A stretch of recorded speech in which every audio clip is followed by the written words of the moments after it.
July the 4th, 1969, the Plastic Ono Band single Give Peace a Chance, which was number 2 in Britain, and I think is still regarded by a great number of people as being a bit of a classic.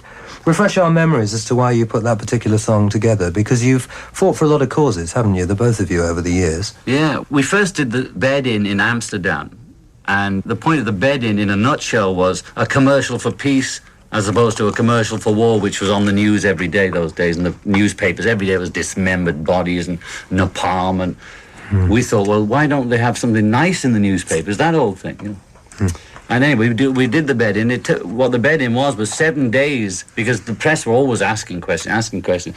7 days of they can ask anything, no secrets, you know, no time limit, like, you know, you come in and take the photographs, then the photographers go away, and then the press are allowed 10 minutes to ask. This was, you come in as long as you like, till you've got everything you need to know about John and Yoko, or what we stand for, or what we are. Which, knowing the press as I vaguely do, must have dumbfounded them, actually, as an offer. Well, one of the most hysterical moments was the first day when we were sitting in the Amsterdam Hilton in the bed like two little kids, you know, with all the posters on the wall. Flower children. Flower kids or whatever. These guys were sweating to fight to get in first because they thought we were going to be making love in bed, you see. That's where their minds were at. Because we'd be naked, bed, right. John and Yoko, sex. So anyway, we tried to do it in New York, but the American government wouldn't let us in. They knew we'd done it in Amsterdam, and they didn't want any peaceniks here, which is what we heard the department of whoever controls that said. But we ended up doing it in Montreal instead, and broadcasting across the border. You see, and there was live riots at Berkeley at the bed-in in Amsterdam.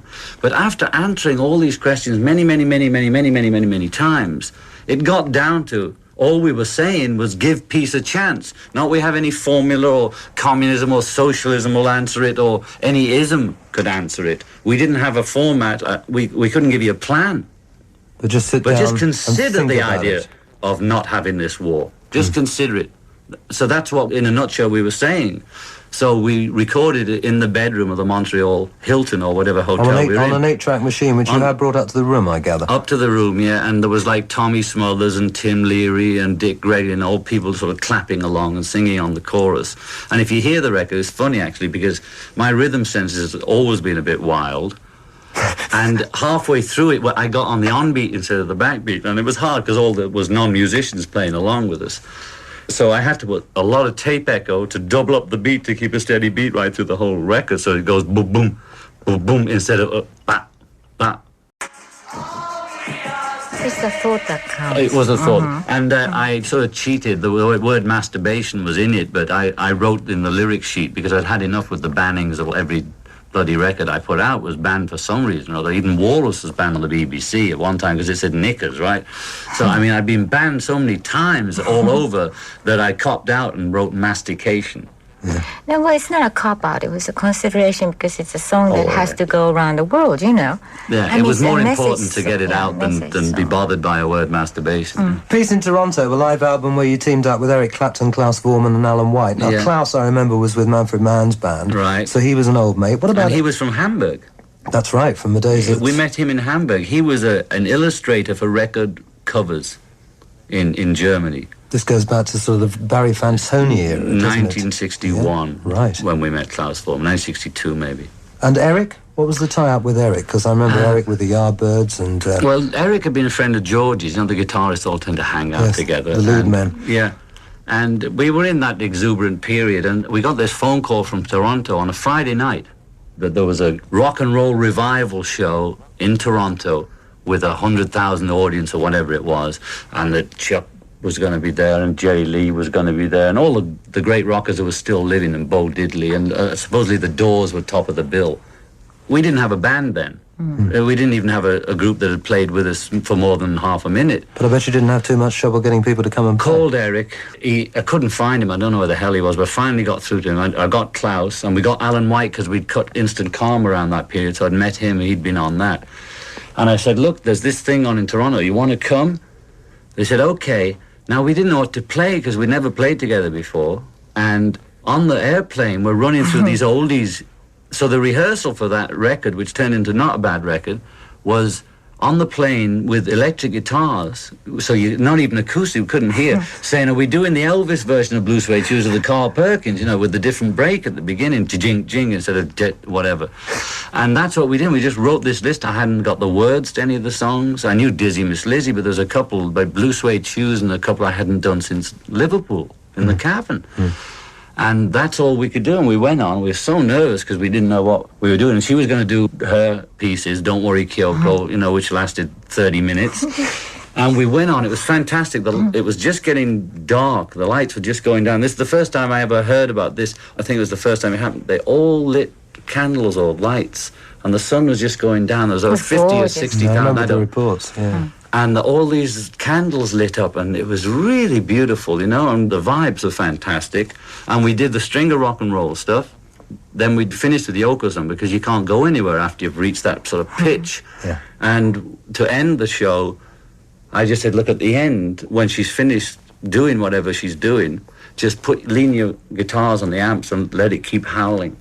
And we can get off like that, because you can't very well go jing like the Beatles and bow at the end of screaming and 50 watts of feedback. Exit on feedback. And we tried to put it out on Capitol, and Capitol didn't want to put it out. They said, this is garbage, we're not going to put it out with her screaming on one side, you doing this sort of live stuff.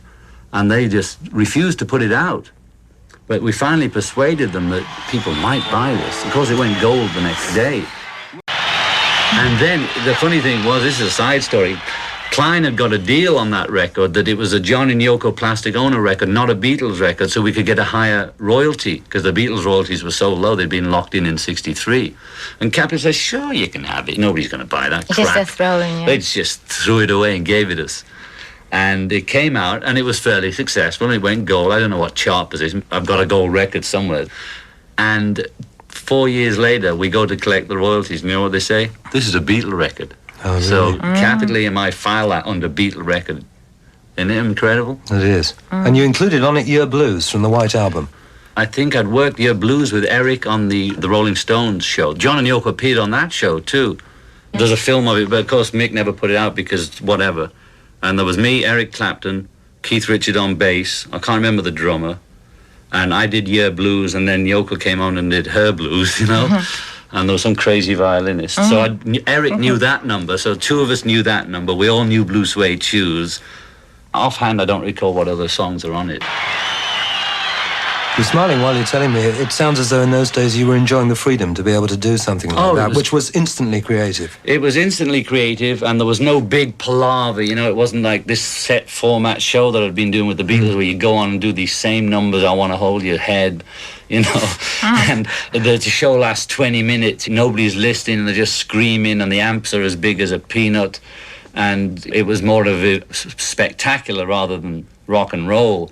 Whereas actually the first time I performed without the Beatles for years was the Rock and Roll Circus, and it was great to be on stage with Eric and Keith Richards and a different noise coming out behind me, even though I was still singing and playing the same style. It was just great experience. I thought, wow, it's fun with other people, you know. Romping through a career with John and Yoko, November 1969, the wedding album. What are your thoughts on that? Right. Oh, yes. With a wedding certificate and is it a piece of cake included in the box? So a photograph of a piece of cake. It was like our sharing our wedding with whoever wanted to share it with us. We didn't expect a hit record out of it. It was more of that's why we call it wedding album. You know, people make a wedding album and show it to the relatives when they come round. Well, our relatives are what you call fans or people that follow us outside. So that was our way of letting them join in on the wedding. And we got married in Gibraltar. That's right. The Rock. The Rock. British Rock. Any particular reason for getting married in Gibraltar? We couldn't. We wanted to get married on the cross-channel ferry. That was the romantic part. When we went to Southampton, and then we couldn't get on because she wasn't English and she couldn't get that day visa to go across. And they said, anyway, you can't get married. The captain's not allowed to do it anymore. So we were in Paris, and we were calling Peter Brown, who's now with Robert Stigwood, RSO. But we called him and said, we want to get married. Where can we go? And he called back and said, Gibraltar's the only place. So, okay, let's go. And we went there, and it was beautiful. It's the Pillar of Hercules, and also symbolically they called it the end of the world at one period. There's some name besides Pillar of Hercules that they thought the world outside was a mystery from there. So that was like the gateway to the world. So we liked it in the symbolic sense, and the rock foundation of our relationship.